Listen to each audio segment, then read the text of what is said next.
মহাপুৰুষ শ্ৰীমন্ত শংকৰদেৱৰ পদেৰে আজি এই ভিডিঅ'টো আৰম্ভ কৰিছোঁ। কুকুৰ চিগাল গৰ্ভদ্ৰৈ আত্মাৰাম, জানিও সবাকো কৰিও প্ৰণাম। নমস্কাৰ দৰ্শকসকল, আজি মই এই ভিডিঅ'টোৰ মাধ্যমেৰে বিশেষভাৱে অক্ষম ব্যক্তি, শাৰীৰিক মানসিকভাৱে অক্ষম লোকসকলৰ এই অনুভৱটোৰ বিষয়ে মই অলপ ক'বলৈ বিচাৰিছোঁ। যিহেতু শাৰীৰিক মানসিকভাৱে অক্ষম লোকক শিক্ষাৰ মূলসুঁতিলৈ আনিবৰ বাবে ৰাষ্ট্ৰীয় শিক্ষানীতিত কিছু ব্যৱস্থা হাতত লৈছে। ইয়াৰ বাবে এক্ট অফ ডিজেবিলিটি 1996 1 জানুৱাৰীত গৃহীত কৰা হয়। গতিকে শাৰীৰিকভাৱে মানসিকভাৱে অক্ষম লোক শিশুসকলৰ, যিহেতু আমি অংগনবাড়ী কৰ্মী, এই শিশুসকলক আমি কেনেধৰণে শিক্ষা প্ৰদান কৰিব লাগে বা শ্ৰেণীকোঠাটো কেনেধৰণে সজ্জিত হ'ব লাগে সেই বিষয়ে আমাক ট্ৰেইনিঙত অৱগত কৰাইছিল।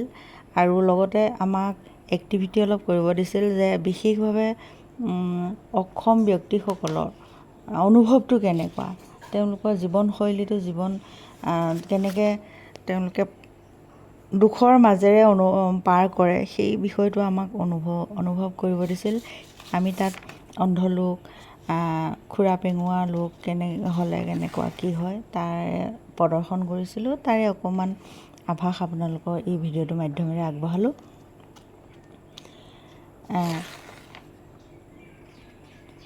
যেতিয়া কোনো শিশু বা ব্যক্তি আন সুস্থ সবল ব্যক্তিৰ দৰে কাম কাজ সমাপন কৰাত অসুবিধা হয়, অক্ষম হয়, সেইসকলক বাধাগ্ৰস্ত বোলে। এই বাধাগ্ৰস্ত বিভিন্ন ধৰণে হ'ব পাৰে: দৃষ্টিহীন, শ্ৰৱণহীন, মানসিকভাৱে বাধাগ্ৰস্ত, সঞ্চালনত অসমৰ্থ, শিকিবলৈ অক্ষম শিশুক সামৰি লোৱা হয়।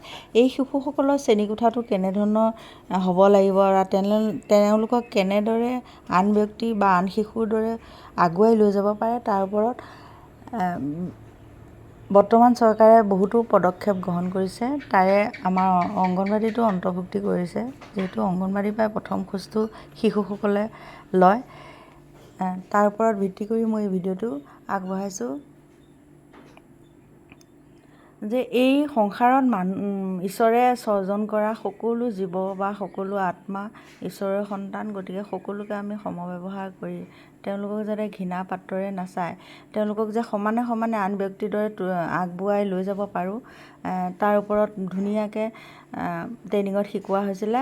আৰু যিহেতু এতিয়া দেখিছোঁ, আমি জুবিন দাৰ মৃত্যু হওঁতে দেখিছোঁ যে তেওঁ কেনেকৈ বগলী, কুকুৰ, মানে বিভিন্ন পশু পক্ষীৰ পৰাকৈ সাপ, ঘোঁৰা, ষাঁড় গৰু এইবিলাকে তেওঁক কেনেকৈ শ্ৰদ্ধাঞ্জলি জ্ঞাপন কৰিছে। ইয়াৰ পৰা বুজিছোঁ যে সকলো জীৱতে আত্মা আছে, সকলোকে আমি সমান চকুৰে চাওঁ। এক শ্ৰেণীৰ লোকে এই লোকসকলক ঘৃণাৰ দৃষ্টিৰে চায় বা অপ্ৰিয় বুলি তেওঁলোকক গণ্য কৰা, তেওঁলোকৰ যেন সংসাৰত কাম নাই এনেকুৱা অনুভৱ কৰে। যে মোৰ বোধেৰে এইবিলাক কৰিব নালাগে বা সকলোৱে ক'ব এইবিলাক কৰিব নালাগে, তেওঁলোককো সমান চকুৰে সমান মৰমৰ দৃষ্টিৰে চাব লাগে। তেওঁলোকৰ অনুভৱটো যাতে সুস্থ হৈ বা তেওঁলোকে যাতে সমানে সমানে আন শিশুৰ দৰে আগবাঢ়ি যাব লাগে, তেওঁলোককো সেই সমানে মৰম চেনেহ কৰিব লাগে। কোন আপোন কোন পৰ, বা এজন এনেকুৱা অন্ধ লোক, এজন খুৰা পেঙুৰা, কিছুমান মানুহে দাবী ধমকি দি পেলাই খেদি দিয়ে, এইটো কথা এইবিলাক কৰিব নালাগে। তাৰে এটা অনুভৱৰ দৃশ্যাংশ আপোনালোকক অকণ আগবঢ়ালোঁ, সকলোৱে চাব। ধন্যবাদ, নমস্কাৰ।